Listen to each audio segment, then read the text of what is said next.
All right, well, welcome back to Open Bible, Open Life. A couple weeks ago, we had our Compassion Weekend and wanted to follow up with two of my friends, members of our church, Edward and Ashley Griggs. Welcome to the podcast.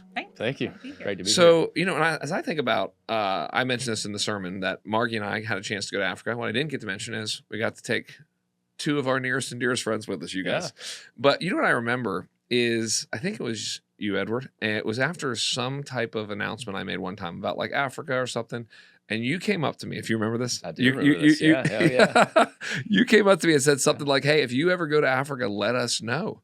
So here's my first question background for you guys, because I know you guys. I want our podcast listeners to know you guys. How did you guys get, I don't know what the right word is, open to, passionate about, excited about world missions? Would each of you just kind of briefly just tell us your story in regards to world missions? Yeah. So I think both of us have a passion for kids. Yeah. Around the globe, but in a prior church, in a prior life, we did mission work, short-term mission work. And have been to the Dominican Republic a few times. She's been more than I have due to an injury one time. But at any rate, through that experience and taking our kids on those experiences, we all just have a sensitive heart to serving those in need, particularly those that aren't here. Yeah. And that was our first entree into foreign missions, caring for kids. Short-term mission trips. Yep. So can you guys, each of you, and I want to return back to your story, but as you say that, it makes me think, like, because I just took Addie on our first, just me and her. Yeah. It was a lot of fun and adventurous and really special time with her, all that. But what would you guys say, like the parents maybe, like, because I'm thinking parents like, well, that's more money that we might be raising. That's maybe we're using some of our vacation. Why would you guys encourage people to go on short-term mission trips with their family, with their kids? Either of you? I would say, just like you verbalized on Sunday, is investing in the kingdom.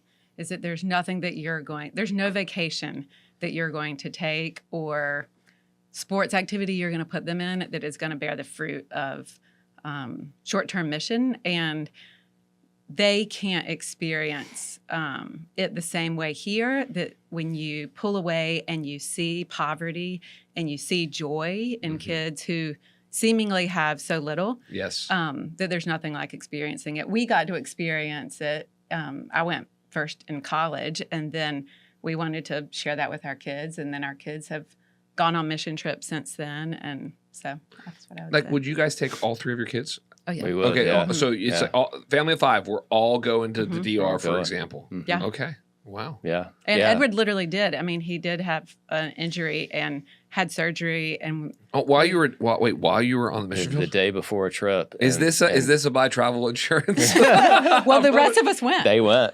Yeah, I did we not. left him. So, wow. Yeah, I had to call my mom. She came and cared for Are you serious? Yeah. Oh, yeah. So, okay, committed to missions. Yeah. Leave dad behind and leave the husband behind. Yeah, I would also say obviously it depends on the mission trip, but your kids are never too young to take them on that trip. That's good.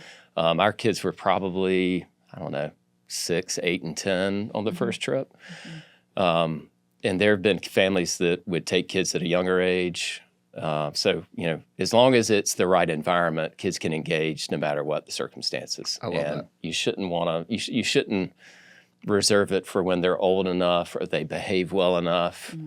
By that point, they may not want to go. Right. Yeah. Right. Let them taste mission from an early age. Yeah. Yeah. Ashley, you grew up in a home with I know your dad just a little bit, very still as retired. I don't know if he'd call himself retired, but as a guy who's retired, very passionate about world missions. What was it like to grow up in that type of home? Is that part of your story? Can you tell us? Honestly, that wasn't a part of our story when I was young. Okay. And we changed churches when I was in elementary school. And I think they would say we kind of all grew in our faith together. Yeah. And I did see my parents love youth and kids and were super generous all my life in that way. And then as they grew, we moved to Winston-Salem as a family when I was in high school, and they got involved in a church here in town. And I would say that their love for foreign mission really grew there. And as he retired, he was young when he retired. Our kids were really little. I think he opened up more opportunity of using the skills and the gifts he's had to use for the kingdom, and to see him go and do that. And my mom too. They've both been on lots of mission trips.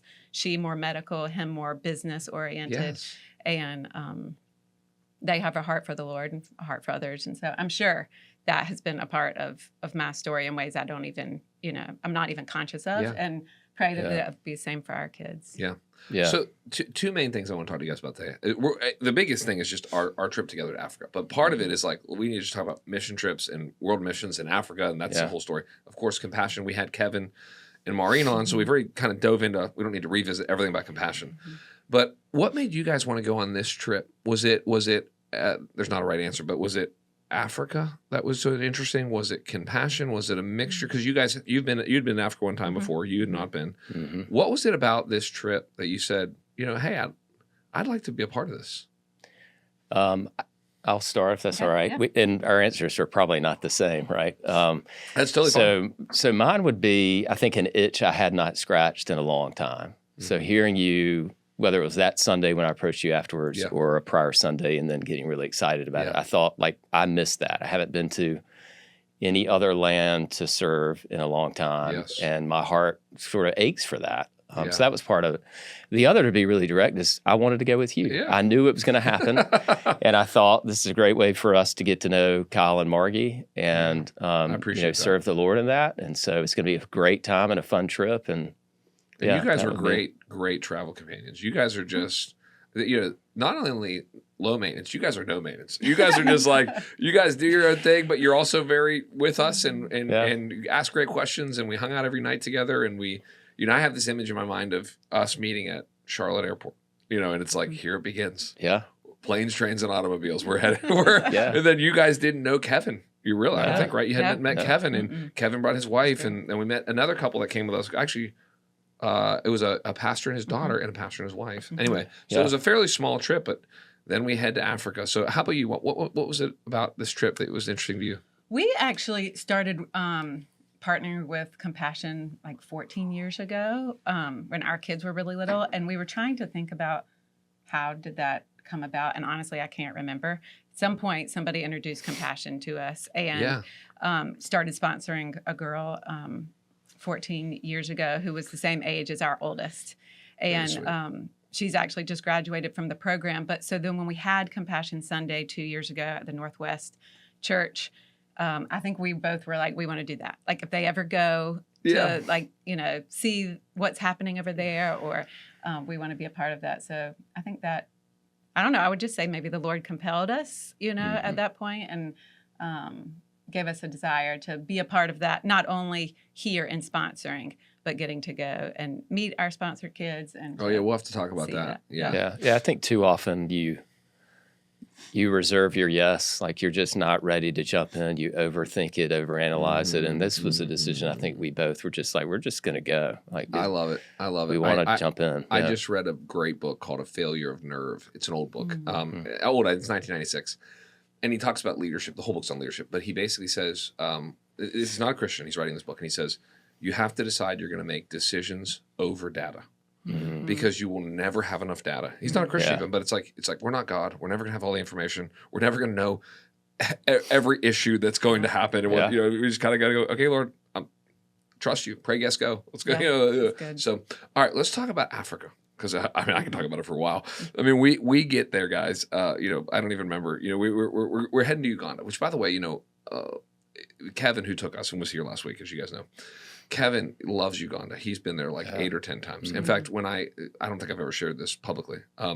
When he approached me, hey, would you do Compassion? And I said, absolutely. And then I said, well, where should we, because they are all over the world. And he goes, I would do Uganda. He's just like, I just love it. I love it. If you can choose wherever you want to go, but I just love Uganda. So I said, well, let's do it. But one of the potential downsides of Uganda was, man, most people, this is true probably anywhere you go, but most people are not going to be able to actually go to Uganda. It's not the DR. It's not Central America. It's a hike, as we know. So anyway, let's talk about first thoughts. You've been before, but you were you weren't necessarily on a mission trip that time. You were with your dad doing some things. Initial thoughts of Africa. If you can, and again, I'm asking you a question. It's going to be coming up on 2 years. But when we land and we get off the airport, or we get, and there's just everybody's there. It's night. We're about to head to. We don't even know where we're headed. We're headed somewhere to hopefully sleep. We're what do we call that? sleep deprived and all that. Mm-hmm. But initial thoughts on just Africa when we were there. What are some of your takeaways? Well, landscape, like massive, Yes. right? Luscious in a lot of ways when it comes to vegetation and sort of what they have, the resources they have, but at the same time, just abject poverty. It's crazy, isn't it? No development, very few paved roads. So excitement when we first arrived, for sure. Yeah. And then I think as you see, the next day when it was light and we could see more, you begin to see how something's broken here. Why is it that this place is so large and vast and resourceful, and yet this is the way that people live? Yes, yes, so much poverty. Yeah. Would you agree with that? Was that here? Yeah. I again, the prior trip was more pleasure, but I just love Africa. Like to see just the vastness of it, and to be able to like see the open plain, so to speak.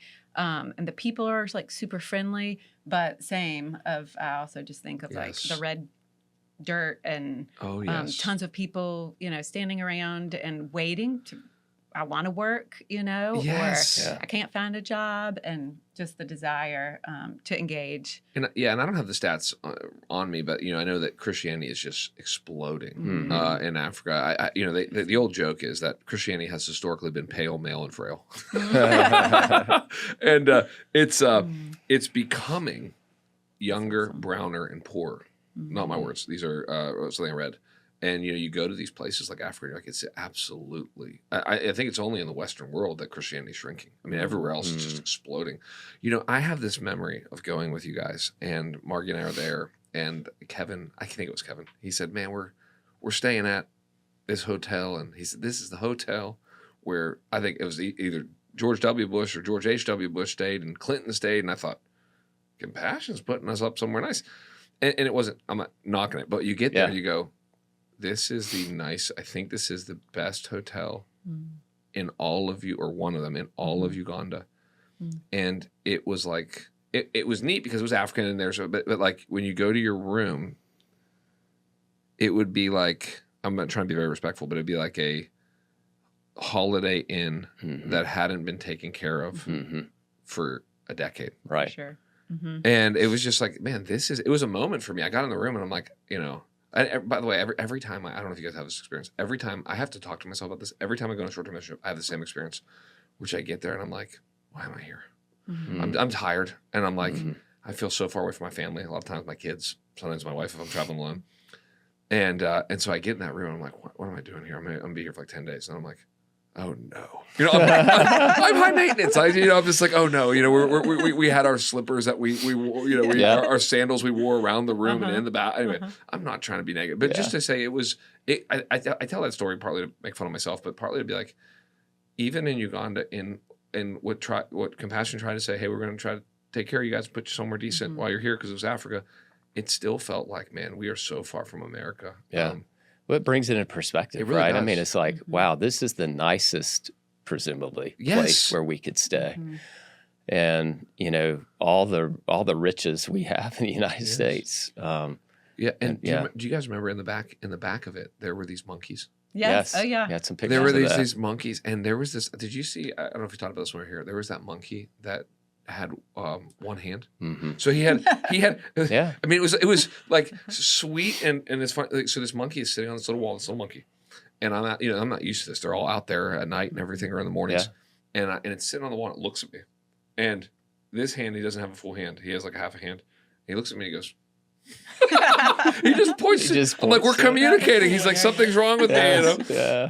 But there was, you'd have these moments where you'd walk out and you'd be like, there's Lake Victoria. Golly, just beautiful. And there's these monkeys everywhere.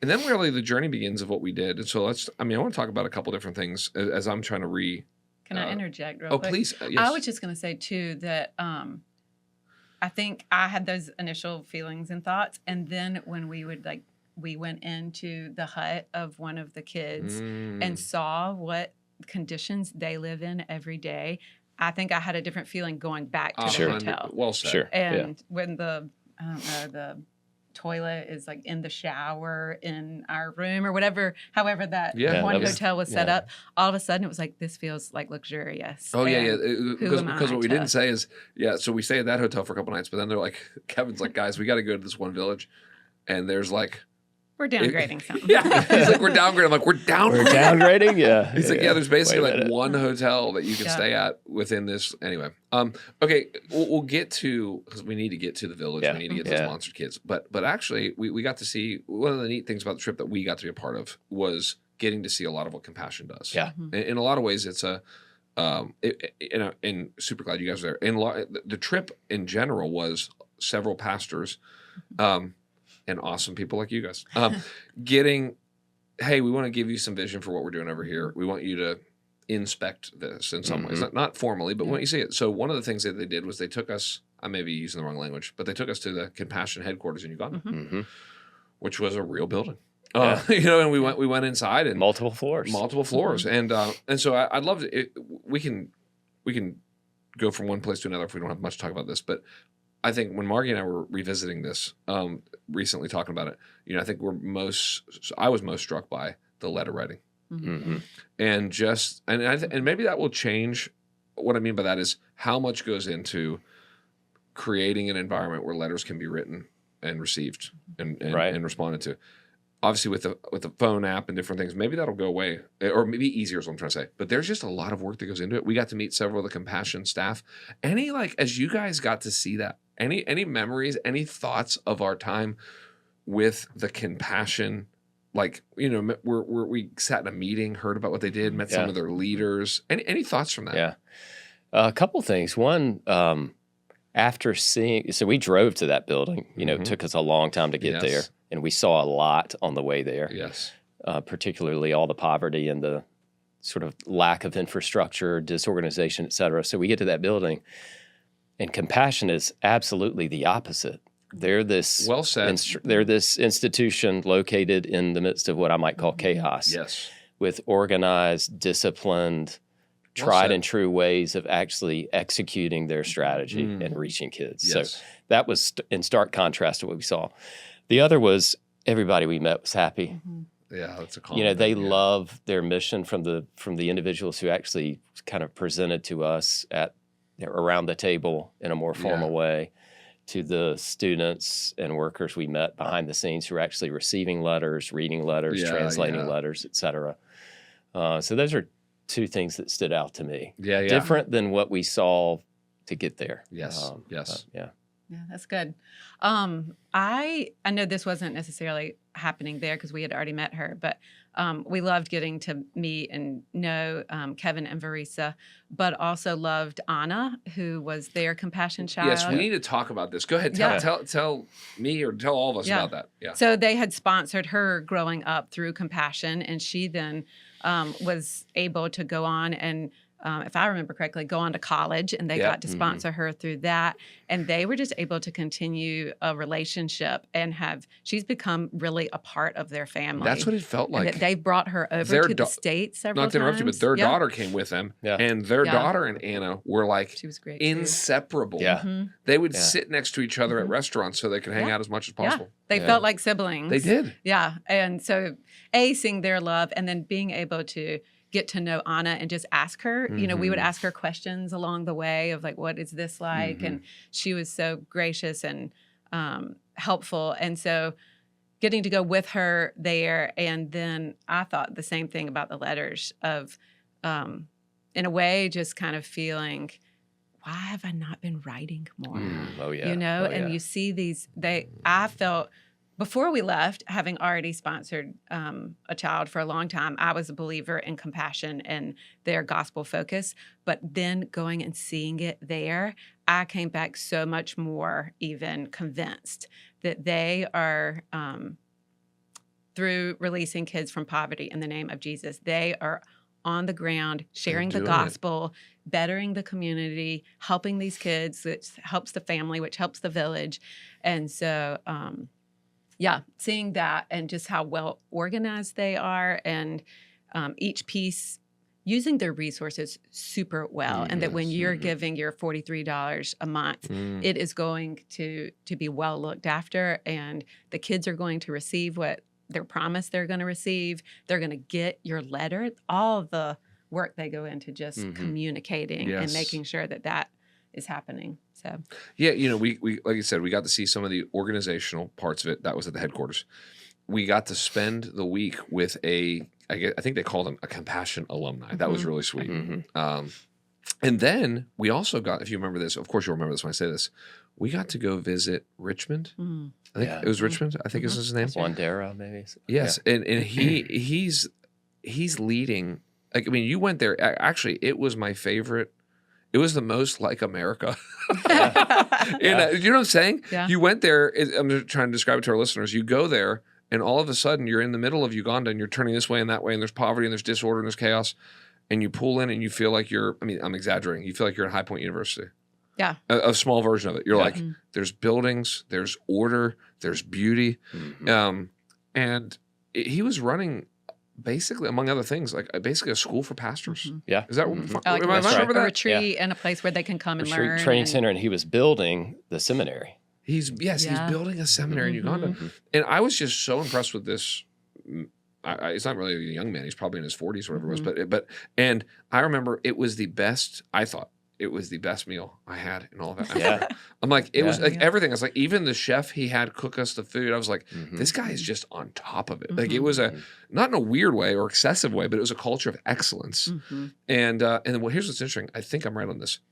I think Maureen, who was here, told me, this is a cool little moment, that the same person that sponsored Richmond sponsored her. Oh my goodness. Wow. Yeah.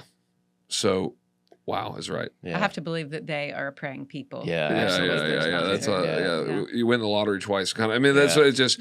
But okay, so we go there, and then let's talk. Okay, so we see we can return to any of these, but we see the structure. We're great. We're impressed by that. I kind of talked about my sermon a little bit, like you.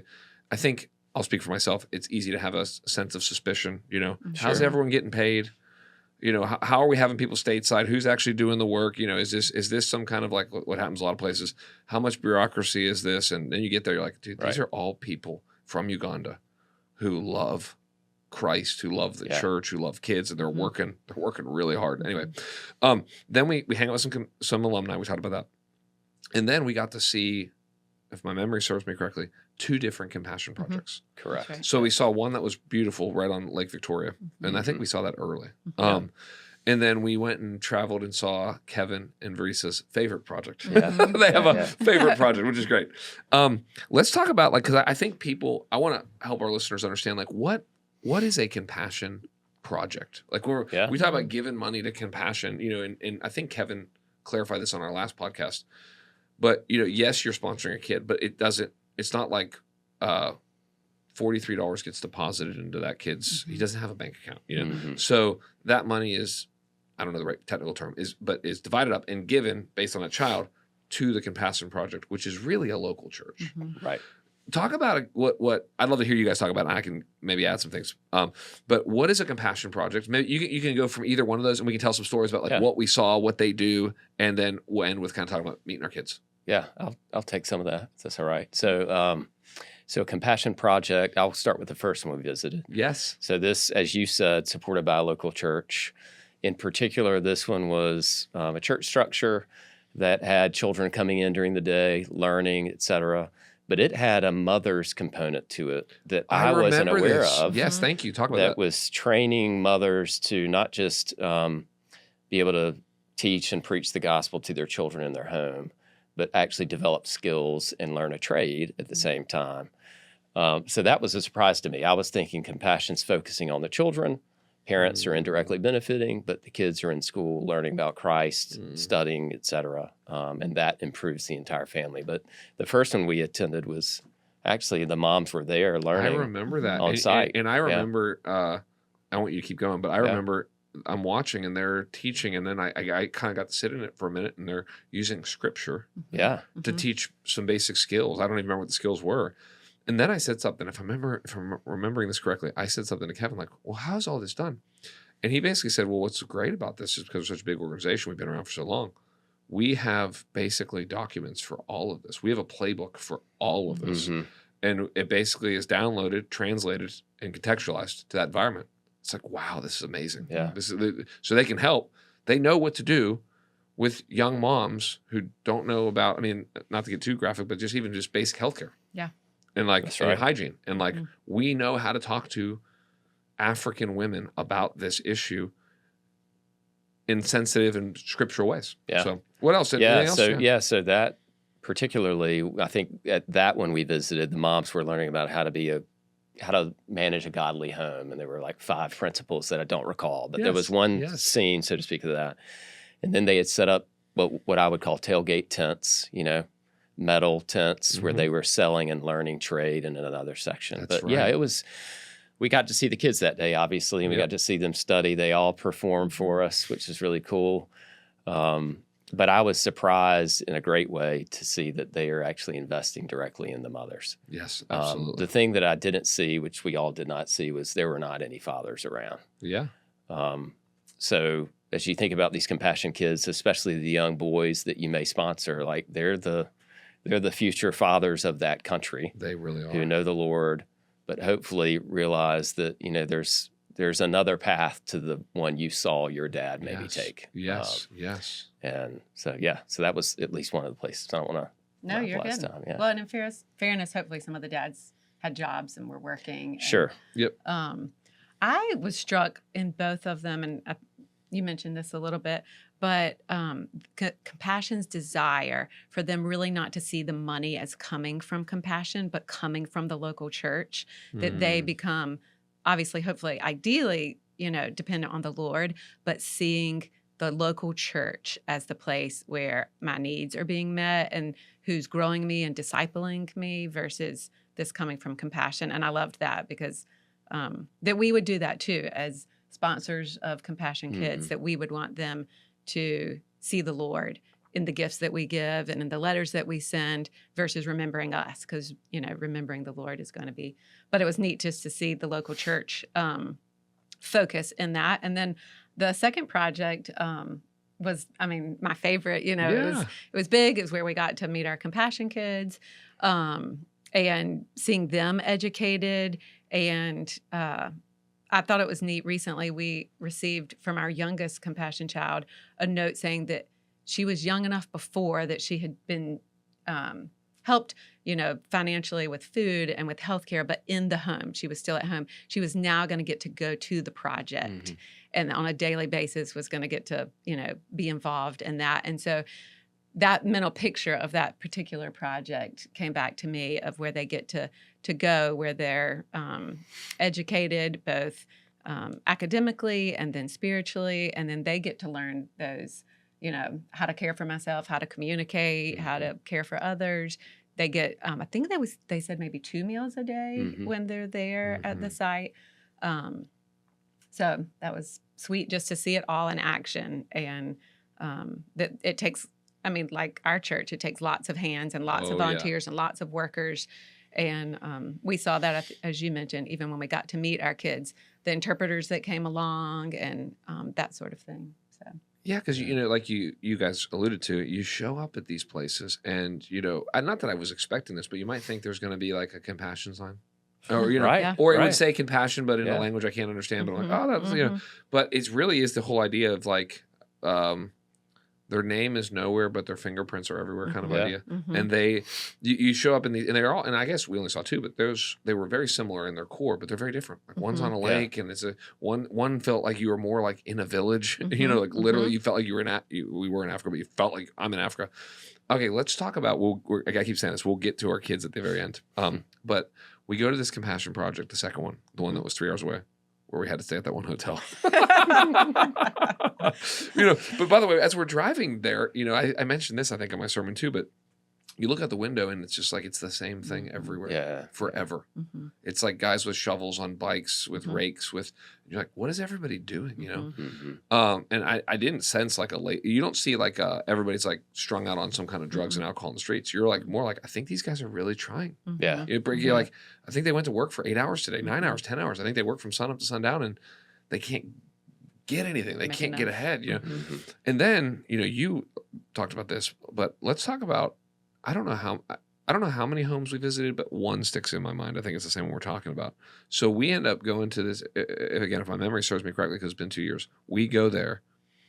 And part of what we do at the Compassion Project, which is basically, I've said this before, but it's like a really well organized VBS, you know, is what I'd like people to think about. It's like there's 200 kids there and they're feeding them and they're playing games, but they're teaching them, but it's Christ centered, all that kind of stuff. Then we go visit some of these families. Yeah. Talk about that. I got my own thoughts, but like, what was it like to go to visit? I'm thinking of this one lady, and we go sit in her house. Yeah. Through an interpreter, we're praying for them and hearing their story. It still kind of hits me as I think about it. Yeah. So the first thing I think about is compassion. Usually, it does seem that each family might have one child who is in compassion. Uncommon for there to be more than one child in each family in compassion, right? So another way of saying that is one child is selected out of each family. And we went back to that home with that one child, if you recall. Oh, I do. He had an older brother and older sister and his mom. They lived in a, 10 by 10 I mean, it is hut. as small as almost this just section of this room that we're in. Yeah. And the floor was made of cow dung to mitigate against fleas, et cetera, insects. There were insect screens sectioning off their living space, from their sleeping space, sheets. But I just remember the mom being like beyond excited to see us. Yes. And if you recall, she got on her knees. I mean, she was thanking us and thanking Lord at the same time for even appearing. We got to go in and sit and pray with her. Praying with an interpreter is a challenge for anybody. It's not something you can practice. But that was super special. It was heartbreaking. Yeah, it was. It was heartbreaking. Yeah. But at the same time, the joy that each of them had that we were there. Even the older brother, I think he was older than the boy who was in compassion. There did not seem to be any sense of envy or jealousy. It was as if I recognize that you're the one in the program and teach me what you've learned. Show me what you're seeing. Let me, benefit from what you're engaged in. And that was sweet. That was sweet to see. I think in the U.S. it might be a different perspective if one child was chosen to be 100%. The one that participates. So, anyway. Off of that, we were talking about this last night as we reflected. Just with compassion and having a child chosen and them hearing the gospel again and again and again, it felt like even before they potentially maybe come to know the Lord, that there are these little disciples who keep going back to their homes, just teaching what they learned. Yep. And their eager ears, not just their siblings, but their parents, I imagine the neighbors and the neighbors down the street and their friends that come over. And so neat to see how God just uses them and disperses what they're learning. And I felt, maybe this was a wrong interpretation, but the little boy that we went with was maybe a little self-conscious even of us being there and a little shy once we got in there. And it was this small room with a couch and then the partition and then bunk beds on the other side. And everybody was living and there was no kitchen. The kitchen was a fire pit outside that, she was cooking at. And, they were just excited to have guests where, again, in the U.S. would be the opposite of I don't actually want guests, if this is what I can offer. And I remember, other than praying with them and just getting to hear their story, is when we left that she gave us a basket full of plantains and just thinking about their generous heart, that they're not going to eat that ever, that quantity, and that they were wanting to give. We want you to know our gratitude. And so we give of our excess. She gave of what literally widows might do. Yeah. Well, it's interesting. I didn't get to tell this story, but Bruce Frank, who pastors Biltmore Church in Asheville, I was with him a couple weeks ago. And he told a story. He said, he was speaking to a bunch of pastors. He said, guys, I think I'm getting this right. He said, basically, we've had a compassion emphasis in Kenya. This is really powerful. And when we had the hurricane come through, they sent us money. He said they sent us like a total, the whole project, they sent us like $142. And so he was like, it's like, wow. Yeah. You know, and they were very careful with how they used that effectively and what that symbolically meant. And the people, and you know, it's like what I said in my sermon. It's like, we need them, they need us. Yeah. You know, when you go there, and I've been around abject poverty just a few times in my life like that. You know, and I don't know how you guys interpret it, but you walk in there and like immediately you're so, I'll speak for myself. I'm so overwhelmed because I don't understand how you can do it. Like, I'm like, where's the bathroom? Yeah. That's my first question. Then I'm like, where's the kitchen? There's nothing. And then I'm like, then you're just like, technically, how does this work? How does everybody sleep? How do the parents ever have any time to themselves? You know, that's the first question I'm starting. Then I'm just like, man, again, not to be disrespectful, but man, it's kind of just like filthy around here. Yeah. Like, it's just, how does anyone ever get clean? Because what's interesting is all of the African people we met, they're like put together. They, you know, they really are. And they wear like nice shoes. They have one outfit. You know, one of the moments for us was when we got to meet Aisha, our oldest sponsor child, who's Addie's age. We go to meet her, and the first thing that we have both noticed is she's wearing the same dress that in the picture. In a picture, yeah. And it was like this moment where I'm like, she's wearing the same dress in the picture because it's the only dress she has. It's a nice dress, but it was weird. It's like, you're like, what is she gonna look like? Just like the picture. Yeah. Because she's actually wearing the same thing because that's her, you know, that's her one outfit. So I think I want to go to our sponsor kids in a second, but I think when I'm sitting in the home too, I'm like having this realization, like, man, the gospel really is their only hope. Yeah. Like, that's why I think most important is the gospel-centered, Christ-centered hope of heaven, forgiveness of sins that compassion brings, because I hope that they can do all the other things they're trying to do, which is develop leaders. Right. You know, Kevin's big thing is, which I love, it's such a leadership thing. He's like, I don't want compassion to need to be in Africa anymore. That's what I want to have happen. So that's awesome. But sometimes you're sitting there going, I don't know how many generations this is going to take, and I don't know what's going to happen with these kids. But like, it's hard to even explain. There's no upward mobility here. There's nothing. Yeah. They will live and die in this village most likely. Yeah. And you're like, the only hope is the gospel. Yeah. This is it. There's not. And to what you said, I mean, we discussed this last night, but as you've preached before, like, they're making disciples who make disciples who make disciples. That's it. So it's a beautiful picture of multiplication. It is. To your point, if these kids, if that one boy comes back to his home and he teaches his mom and sister and brother about Christ, like, you may have now 4 believers who go out and do the same thing, village to village to village. So, yeah, we'd love to solve the humanitarian challenge for sure, and it may take, you know, centuries for that to happen. Yes. But if they know the Lord, I'm willing to wait for the other. Yeah. Let's talk about meeting our compassion kids. So, you know, I'll just start by saying it was probably one of the more impressive things that compassion was able to pull off, because there wasn't just us there. There was 2 other couples there, actually, with Kevin. There's a lot going on there. And, you know, even Uganda is a very big place. 50 million people live there.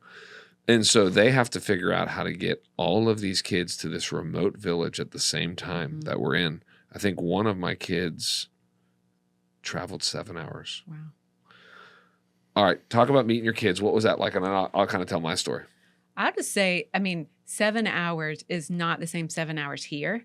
That when you saw the cramped buses that they came and drove in, none of us would last. You know, I wouldn't last 20 minutes. No, I'm with you. Yeah. And so our oldest that we had sponsored at Compassion Sunday here. Yes. Or I guess our oldest who's from Uganda. Our oldest was from Rwanda. But he drove 5 hours in a cramped bus with his interpreter, and he had never seen 2-story buildings and never stayed in a hotel. Never had a Oh, yeah, TV. that's right. A lot of them, they stay for a night, so they get like a whole experience to meet you. That's right.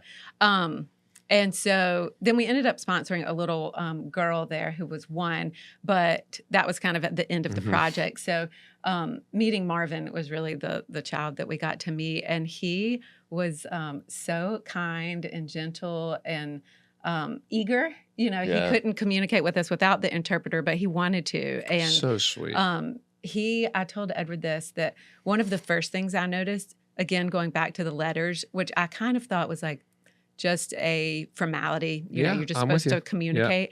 Yeah. And he starts asking me about Caroline, Ward, and Anderson.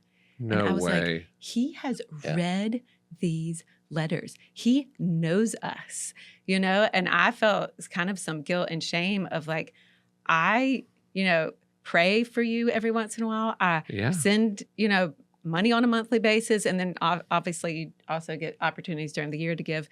But I was just like, you are more committed to me than I have been to you. Wow. And so anyway, that was like a really beautiful picture. Even before the gift giving was that he gave us that gift of just feeling seen and known. And then giving the gifts, I'll let you tell a little bit about that. But I'll just say at the end of our gift giving with him, he gave us this wooden kind of size of a sheet of paper, little plaque that was engraved with Luke 1:37 that says everything is possible with God.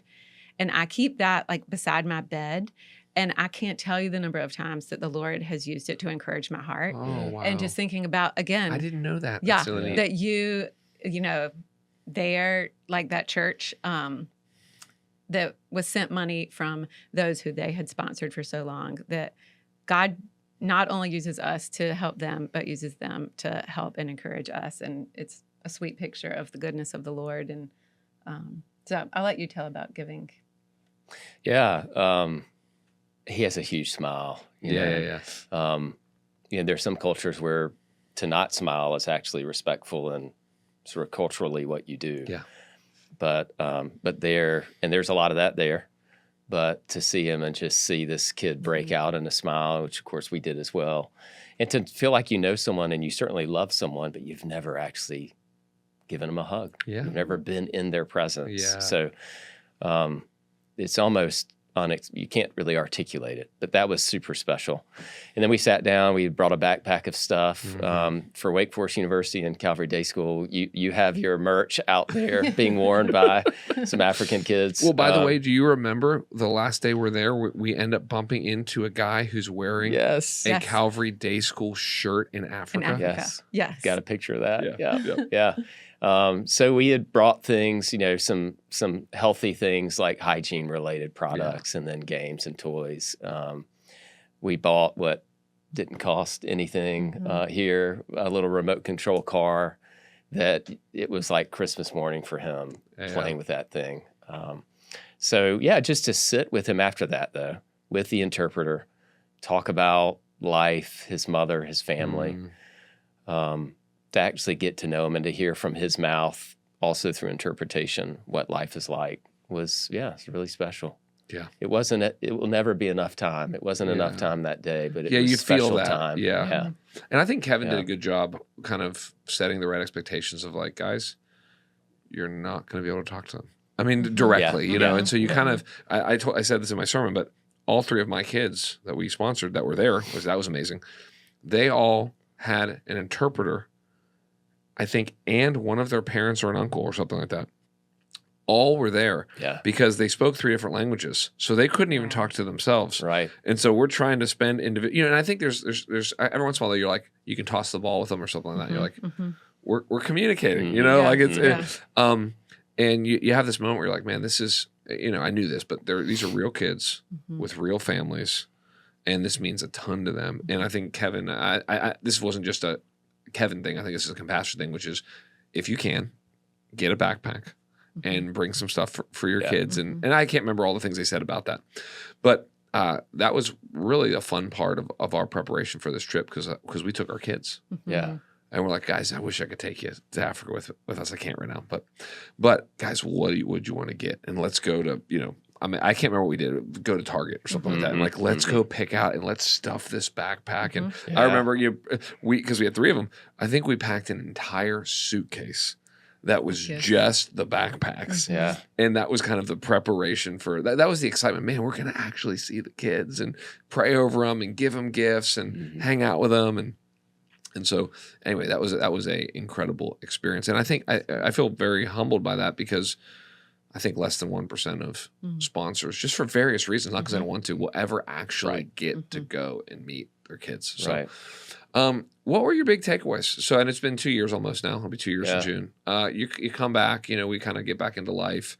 Do you feel like, I'm not looking at the answer may be, hey, nothing, but how did you feel like that trip changed you, influenced you? I don't want to use too big words to make it act like it had to be like so dramatic, but what about that trip? Are you like, man, this is why I'm glad I went?